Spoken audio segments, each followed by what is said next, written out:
And I had no idea how to be an entrepreneur because, of course, nobody had ever taught me entrepreneurial skills.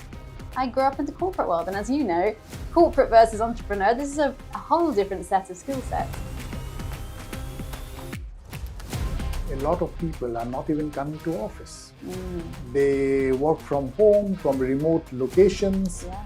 How do you develop empathy within teams if they don't meet each other? Can you create emotional connection, relationships, inclusion online? Of course you can, but you have to be intentional about it. So, people don't understand what empathy is. They might think it's a soft skill, or being kind, or being nice, or being compassionate, right? All of the things which it's not. So today, 79% of the global workforce is disengaged. 79%. Mimi, it's an honor to have you with us. Oh. Welcome.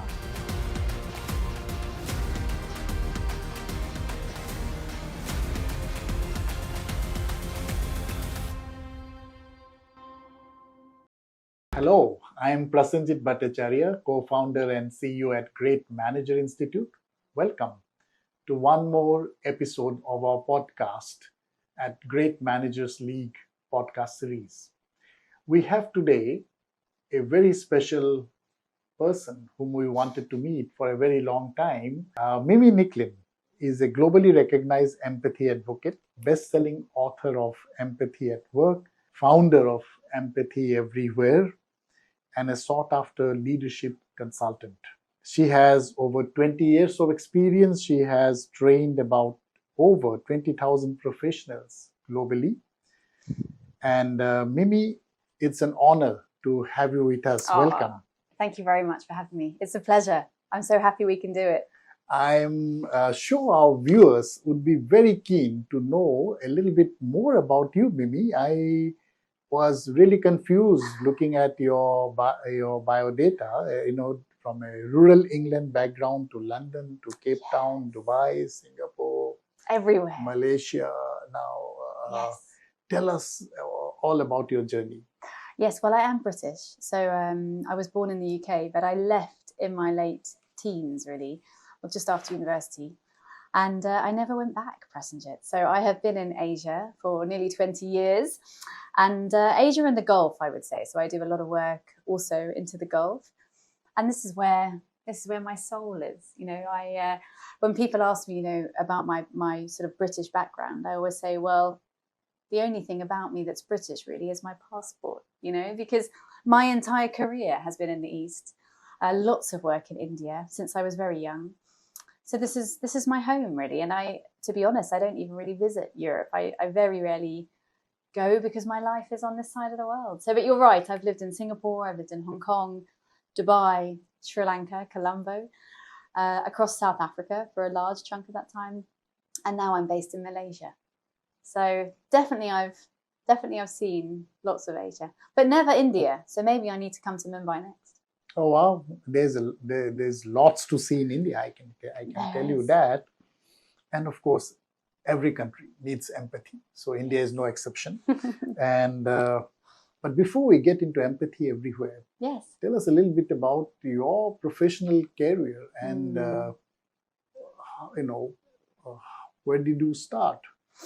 So I started in advertising. My father was an ad man. Did you ever watch Presenjit Mad Men on Netflix? Have you ever seen that show? I confess I haven't. You haven't? Okay, so it's not a new show. It's an old show, but it's a show that Netflix ran that tells the stories of the ad men of the 70s and 80s in London and New York. Wow! And your dad was one of them. He was one of them. They had a very glamorous life. I think it was much more fun than businesses today, right? But yeah, so my dad had his own advertising agency and I always wanted to be like him. So advertising is a career that most people fall into. They end up there.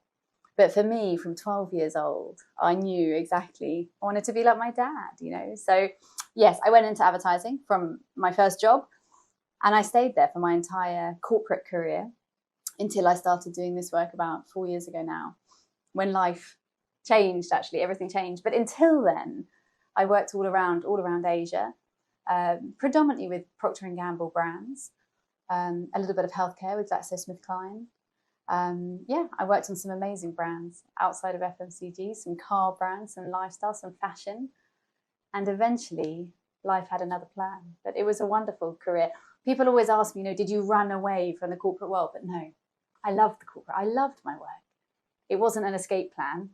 It was just the journey continued somewhere else. In a sense, I would assume that you can't be very good in advertising if you are bad in empathy, because it's all about empathizing with whoever is your target group. Absolutely. And in some cases, articulating what they themselves have not said, but they deeply believe in. Yes. Tell us a little bit about that story. How did your experience in advertising prepare you for what you have been doing in the last 4 years? Yes. Well, Presenjit, I never recognized or used the word or the concept of empathy in any of those years.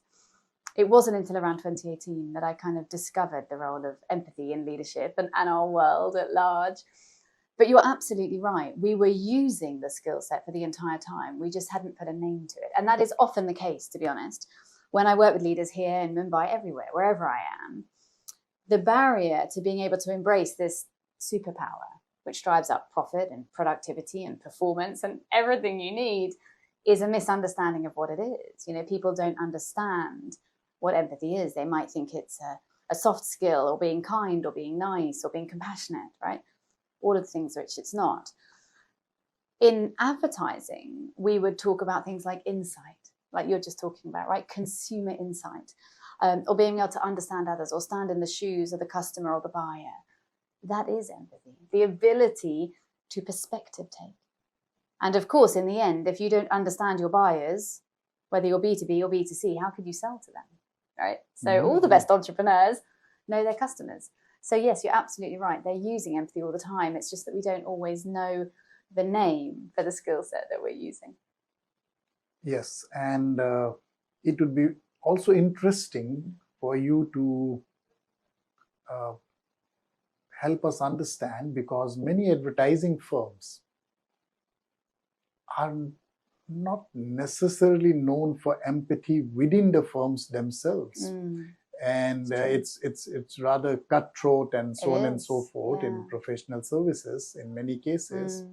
And therefore, what was the turning point? How did you end up leaving that seemingly great career with global brands and decide to do something very different, like empathy everywhere? Tell us about that story. So, Presenjit, people ask me all the time now how I found my purpose. But I always tell them that I didn't find it because it found me. I really loved my career. I definitely, as I said, I didn't run away from it. But in around 2018, I moved to Dubai. And I took over a business which, let's say, was not quite as it seemed when I signed up for that CEO role. And when I arrived in Dubai, it was my first time living there. That business was significantly under pressure. It was at a very difficult situation. And the honest truth is that I had no idea how to turn it around, because I had come from these huge global businesses where I had support everywhere. Leaders and procurement and finance and legal and operation. I mean, just so much support in these businesses, right? These big advertising agencies, some of them have 100,000 plus people in them. Now I'm in a business of 40 people in a region that I've never been to, as a female in what was then still a very male world. And I had no idea how to be an entrepreneur because, of course, nobody had ever taught me entrepreneurial skills. I grew up in the corporate world. And as you know, corporate versus entrepreneur, this is a whole different set of skill sets. So in that time, safe to say, I was incredibly overwhelmed. I wanted to do the right thing. I wanted to take everything I had learned from the corporate world and make it work within this new system. So I met with a business coach and I had a cup of tea with her. And she was asking me about my leadership style. And she asked me a question, Presenjit, that fundamentally changed my life, because she asked me to explain how I was leading. And at the time, I was talking about intuition, being a very intuitive people leader. And she stopped me and she said, Mimi, is it intuition or is it empathy?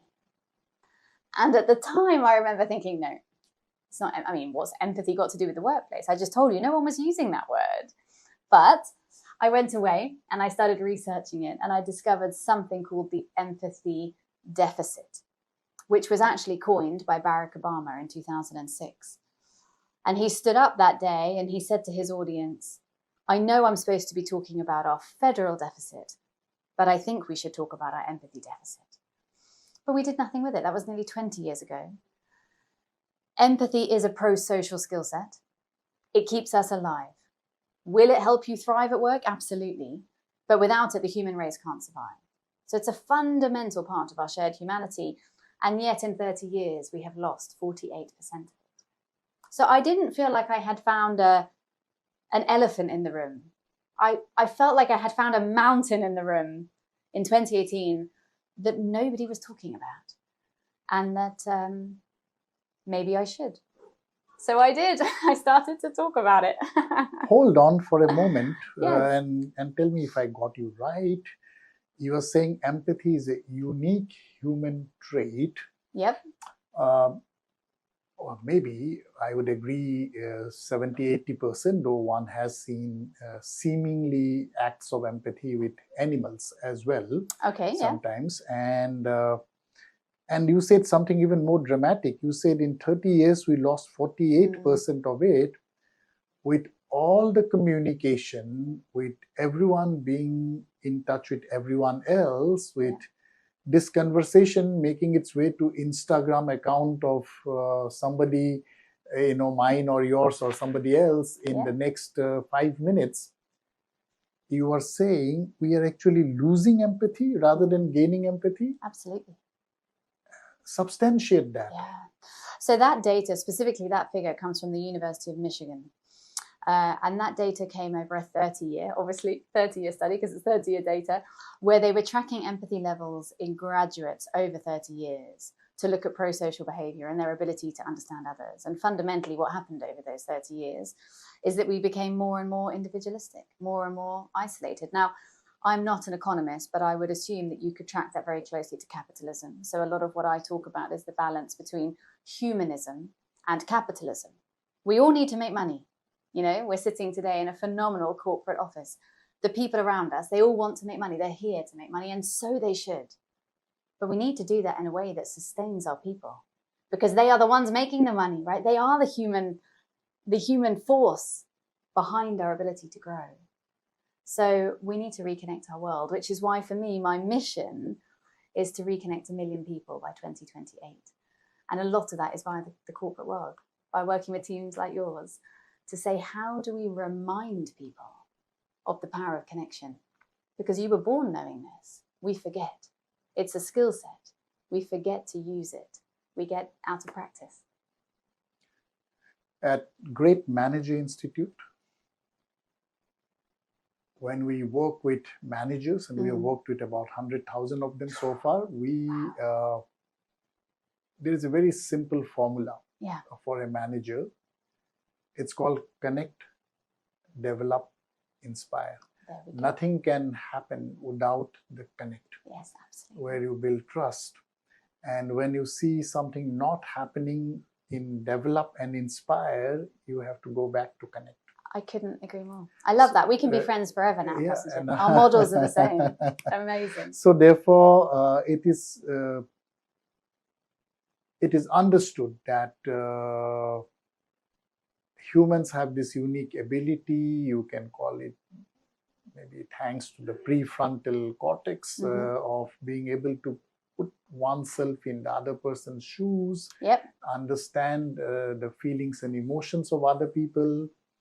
It is also understood that if you do that, there is a higher level of trust. And next time I have to sign an agreement with you, I'm not reading each and every line, because I know you understand me and you know I understand you.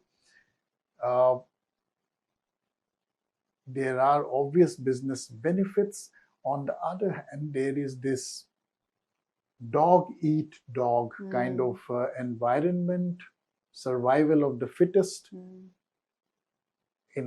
climb the corporate ladder at any cost. So why is it so difficult to practice empathy in context of the workplace? So you know what's interesting, Presenjit, is the exact example you just gave. So, and I write about this in my new book here in India, which is called Empathy at Work. And I talk about this exact thing you just said, which is survival of the fittest. So survival of the fittest became an understood reality, but it's flawed because it's wrong. There is no such thing as survival of the fittest because we survive in groups. So if you go back to look at how we evolved as humans when we were cavemen and women, if somebody left the tribe, either they died, probably them, or the tribe would suffer, or eventually maybe the tribe would die, right? If the lead hunter left, nobody got fed, then the tribe would die off. That's the meaning of pro-social. So why is it so hard? Because for many years in the corporate world, propagated by capitalism, by this very performance-driven anxiety, we have been repeating that to each other, to our children, to everybody for decades, that you must survive with the fittest and you must fight and you must push and you must perform. But what we are seeing now is the result of that. So today, 79% of the global workforce is disengaged. 79%. So imagine in an office we're in today, someone told me as we came in that there's 10,000 people working in this business. 79% of 10,000 people are disengaged. I mean, that is a huge, huge liability on your balance sheet, right? On top of that, 52% of us are lonely. So if we take it out of just corporate for a moment, as human beings, half of the world statistically is suffering with loneliness. Now, loneliness is as dangerous as smoking 15 cigarettes a day. So our loneliness is killing us. The highest burden to our healthcare systems worldwide is not cancer or diabetes or heart disease. It's loneliness. So I would argue that this many decade-long train that we've been on to say, you cannot ever show an emotion, you cannot bring any of the humanity into the workplace because we are here to work, was flawed from the very beginning, because that's just not how the human brain works. You cannot reach your full potential from a neurological point of view when you are working under stress and anxiety. That's just how the human body works. So for all of the leaders out there that do not subscribe to this, well, you're fighting with science. So good luck. Let me again give you maybe a contrarian thought. Please. I agree with you. Survival of the fittest, Darwin's theory of evolution, is not the reason why human beings are so successful. The reason why human beings are so successful is because somewhere they figured out that 5 people can carry a log which is too heavy for one to carry. Exactly. And then, of course, you talked about the tribe and why we survived, because the tribe gave us protection, and in turn, we were forced to stand on guard duty during the night or whatever else that we have to do. Now, the moment we started working together as a community, we came out of Africa or colonized the entire world. Everybody understands that, or at least they should. But there is a problem. If 5 people are carrying that log, which is too heavy for one to carry, the chimps can't do that, the apes can't do that, monkeys can't do that, only human beings can do that. But the third person is only pretending to carry the log. He is what we call as a freeloader. Yes. So what happens to all those freeloaders if you were to only talk about empathy with everyone? Don't we have a problem of non-performance in organizations, and how do you deal with that problem? So look, empathy is purely the skill set to understand. It's the ability to decode human information. So the way I would answer that, Presenjit, I would say that your third person carrying the log that is freeloading, why? Right? Why? Why are they freeloading? Are they disengaged? Are they unwell? Are they unable? Do they not have the skills? Have they not been given the training? Do they feel excluded? Are they demotivated? Do they not like you? Right?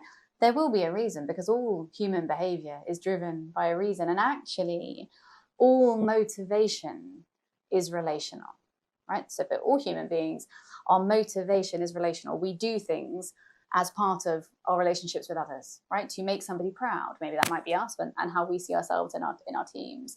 Maybe it might be to create safety. So we might carry on working in a role that we hate because I'm the dad and I want to support my family, right? So motivation is relational. So the third man on the log, in this case, why? So what I would say to the leader of those men is find out why your third man is freeloading, and that is your empathy.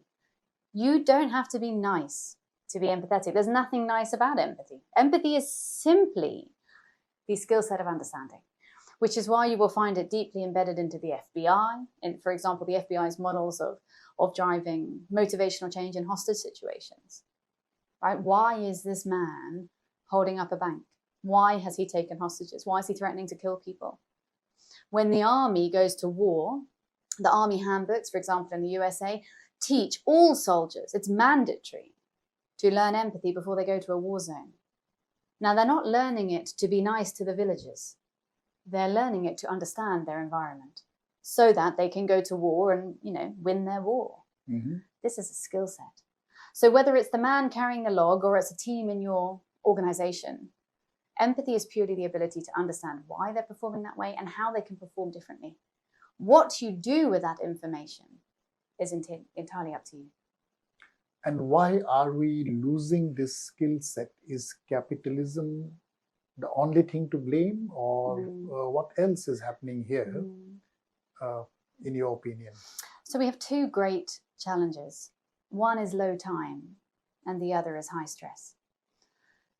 If we asked your audience, so you and I will be in front of your wonderful audience at your summit tomorrow, right? So maybe 700 people.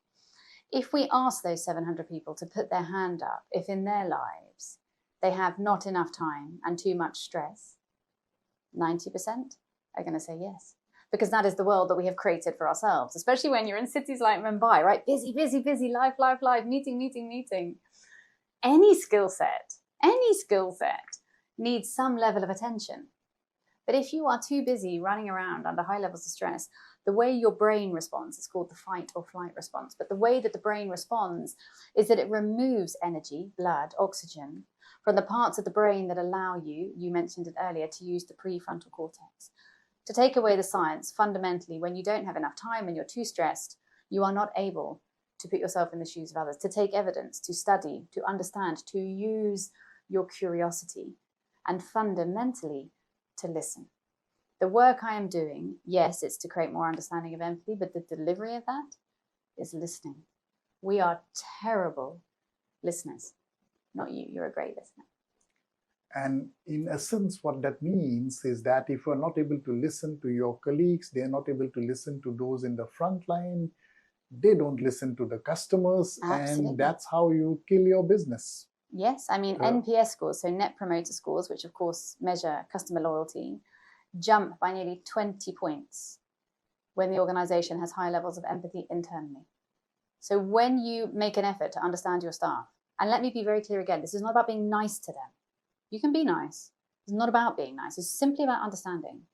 When you teach that to your staff culturally, they show it to their customers operationally. And we see NPS scores go up.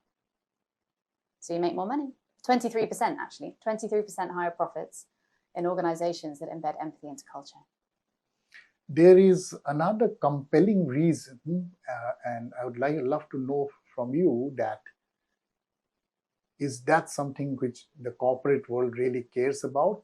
In India, 50 people commit suicide every week because of workplace stress. I mean, we know the stories about people committing suicide in the farming community because they can't pay off their loans, but we don't hear about 50 suicides every week. And you multiply that by the number of weeks you have in a year. There's only one thing common amongst all these 50 people who dies or decides to take their lives. They all have a manager who couldn't figure it out or who couldn't prevent it, managers are not always responsible, but they could not stop that suicide. Mm. Imagine the manager having a little more empathy to know what's happening with the other person. We actually can save lives. But that's not a story that I'm going to probably tell to a corporate audience. No, look, I mean, I'll tell you a story in reply to your story. When I started this work, I told you 2018, and this lady had asked me about empathy, and I was at home and I was studying this and uncovering this. And in a similar vein, I found some data that stopped me in my tracks, which was that the second biggest killer of our youth is no longer vehicle accidents, but suicide. So our children, not just our workers, but our children are killing themselves rather than staying on the planet with us because they feel they don't belong, because they think we don't understand them. That is the empathy deficit in action, right? The inability to feel connection to others, that you don't get me is what they'd say. You don't get me, mum, right? You don't get me in what I want, right? When people don't feel that they belong, it starts to break away our own humanity, because we are tribes, men and women. We are meant to be together. If you think about the prison system, Presenjit, the deepest form of punishment is solitary confinement. The worst thing you can do to a human is to put them in a room alone. And yet we seem set on living alone. So I think the data you're talking about is a stark wake-up call. What I would say is that, as you said, of course, managers can't be responsible for the mental health of others. But in the same time, you can create no sustained level of well-being in an organization. And I know there's many, I'm sure, of your clients as well who are trying to put in the right practices, for well-being programs and health. You cannot sustain well-being without belonging, without understanding, because there's no yoga program or fruit bowl that will make up for what you and I are talking about, which is I do not have a place in this case, the organization. So getting that right, making sure that your managers, to be great managers, know how to create connectivity, know how to pull teams together. And again, it's not their responsibility to solve for mental health, but it is their responsibility to create environments where humans can thrive for their profit margins, 23% more of them for human beings. So I think it's, when you look at the state of the workplace at large, we're not doing very well as humans. And I think that there's a long way. In fact, there's quite an easy way back to building that level of sort of thriving humanism and capitalism in teams. There is one thing that may come in the way. You talked about low time and high stress, which is the reality for most people. But unlike in the past, a lot of people are not even coming to office. They work from home, from remote locations. How do you develop empathy within teams if they don't meet each other? Isn't that a challenge that you see? It is a challenge. It is a challenge. It's a challenge to build any level of relationship without proximity, for sure. Is it possible? Of course it is. I met your team. Until this week, I've not met your team in person, including you. But because I've been working with some of the other people in your team very closely, when I saw them, it's like a reunion of life. Hi! Oh my gosh, we're together, finally. That's real. But that was built online, right? So can you create emotional connection, relationships, inclusion online? Of course you can, but you have to be intentional about it. But that is a big part of creating empathy anywhere. I always say there are 3 steps to it. The first is awareness, which is what you and I are doing right now. So thank you for the opportunity. We are creating awareness of what the skill set is. The second step is intentionality, right? As a leader, as a manager, you have to want to make a better business. You have to want to create a best place to work or a team that wants to stay or high performance. It's not going to happen on its own. And then the third step is accountability. You have to measure people at this. You have to tell them it's an expectation and you are being measured on that, whether it's as formal as KPIs, key performance indicators, or it's just part of culture or the values that you hold as a business. If you don't invest in a relationship, if I don't call you again after this week and I don't see you, we won't be friends. You'll be like, oh yeah, Mimi, I met her once in 2025. If I want to build a relationship with you, Presenjit, I have to invest in it, whether that's on Zoom or the phone or WhatsApp, in order to maintain it. So is it harder? Yes, it's harder. It would be much easier if I was your next door neighbour. But given I live in Kuala Lumpur, I'm going to have to put in the effort. Well, that's actually a wonderful suggestion. That's one place I've never been to. Oh, come. So I can use empathy as an excuse to have a very nice trip to KL. Jokes apart, from what I hear you saying, I'm assuming it's difficult for humans to switch on empathy the moment you reach home and switch it off when you are in office, because you have to take cold decisions. And therefore it is something that's very useful for you even in office, and maybe particularly in office as well. And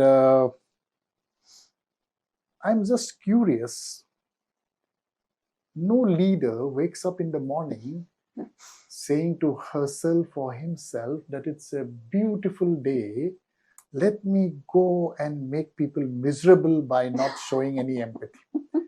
And yet, the first opportunity, they lose it. And of course, the excuse is low time and high stress. But what do I do if I have to get out of it because I realize that empathy will give me better results? Do you have any quick fixes? So, I mean, I think the first thing I'll say, I do have some solutions, but I think the first thing we have to recognize is how much pressure there is on us as leaders, on that gentleman or that lady who's waking up in the morning. In Q1 this year, Presenjit, we had the highest level of CEO resignations in the Fortune 500 in history, 233. Right? Oh, wow, really? 233 Fortune 500 CEOs, and these are phenomenally, impressive, powerful, experienced CEOs said, I'm done. And this is in what time span? This is in the first quarter. I mean, the resignations were in the quarter, Q1 2025. Right? Oh, that's where that data is coming from. So what that tells me is it's just too much. This world is just too much, right? We have to find ways to work through that high stress, that low time, that intensive requirement on leadership today, not only to know their customers, their financial bottom line and their own staff, but the myriad of social realities around that, whether it's maternity leave, paternity leave, inclusion, diversity, mental well-being, health, working from home, economic uncertainty, social uncertainty, war. This is a lot, right? So when you say nobody wakes up and says, I just want to be awful today and make life difficult, no, of course they don't, but they're part of it. They're part of that difficult reality that we're all working through. So I think it's very important to recognize, again, if any leaders are listening to this, how hard your job is, right? It's really hard. That recognition alone will help you move forwards, right? So when I talk about those 3 steps, I said the first one was awareness. You have to recognize your reality. We often talk about self-empathy, but that's a different topic from this show. In terms of really easy ways to solve for that, or not easy, but simple, I think there's probably quite a big difference. Simple ways to solve for that. The first thing I would say is to work on your listening. So I work a lot with leaders to teach what I call listening-led leadership. We are terrible listeners. We tell each other to listen, but we don't teach each other to listen, and it is a skill set. So the first thing to do is to be very conscious of your ability to listen, to make eye contact, to be aware of your body language, to actually listen to understand versus listening to reply, which is what most leaders do most of the time. The second thing I would say is you have to learn to be very comfortable with moments of silence, and within that comes risk. So you have to be comfortable with risk, because if you're going to listen to others, you have to create space for them to speak. I do a lot of business in India. I have done a lot of business in India since I was very young. So I learned about Indian business culture a very long time ago. And the reality is here that if you don't speak up loud and fast, you often don't speak up at all, right? Especially if you're in a room that's extremely busy. But we need to slow that down, because what will happen is the very loud voices will only be the only ones that you ever hear, right? So to be a listening-led leader, you have to be able to listen to others, to slow down, to make that connection. And the second part of that is to ask really good questions. If you don't ask, you will never know, right? And as we've said, this is your data. This is your data to make better decisions, to lower your risk, to improve your profit, to reduce turnover, to drive up motivation, to improve your loyalty scores. So it's not necessarily a quick fix, but it's a worthwhile one. And one of the risks, quote unquote, that you end up taking in this process is being vulnerable. Because if you are listening, you can't shut off the other person who has hit a raw nerve, or you have to actually show some degree of vulnerability. How easy or difficult is it for leaders to do that? Or can you show empathy without being vulnerable? Yeah, I don't think you need vulnerability. I think vulnerability is a very dangerous word in the business world, because the reality is the business world is still run by men. That's just the world we live in, and that's not a problem. You ask a man, any male leader on the whole, and I'm stereotyping and creating just a judgment for the sake of conversation, but you ask a man if he's comfortable or willing or open to being vulnerable. I don't have this data, but I'm guessing nearly 100% are going to say no, right? This is not a skill set that people want to embrace because it's not something that they're experienced in, they're not comfortable with it. If we associate these skills in leadership around listening, driving motivation, inclusion, psychological safety, with vulnerability, we will fail. And if we fail our children. We fail the world. We have to fix this. So no, I don't think it's to do with being vulnerable. I think it's to do with being confident. I think for a long time, we told people that you need to speak up to be heard, that you need to hold your value in a room. But what if the value is in the room and not in you? So yesterday, somebody asked me for one of my, tips. And I said to her, you should speak when spoken to. And she said, Mimi, that is so old-fashioned, right? That's like what we used to tell children in Victorian times. But the context of that is that if you become a leader that is comfortable with not always speaking when you walk in a room, wait for somebody to ask you your opinion. You will find that over time, your power is when you do speak. So I don't think it has anything to do with being vulnerable. I think it has everything to do with being confident and in knowing your power in the room.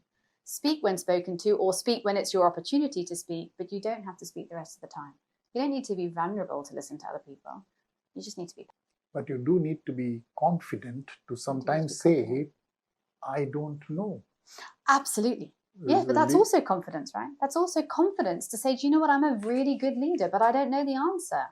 That doesn't make me vulnerable. It just makes me clear, right? It makes me accurate. I don't know the answer. Give me a day. And you think it's okay to say that? I think you absolutely should say that. And in this day and age, your junior members of the team will respect you and stay far more loyal if you do. But the days of maybe our fathers that felt they couldn't do that, they've gone. We're not living in that world anymore. To say to you, if you asked me a question that I didn't know in this interview, I would say, do you know what, Presenjit? I don't know, but I'm really interested, so I'm going to find out and I'm going to WhatsApp you tomorrow. Am I leaving and you thinking, oh, that Mimi, she's rubbish? There's one question. And as a leader, I can find the answer. So I don't think that's about weakness or vulnerability. I think that's about clarity and responsibility. And honesty and integrity and consistency and everything that leadership is all about. Mimi, it's been a delight talking to you. Thank you so much for your time. Thank you for having me. It's been a joy.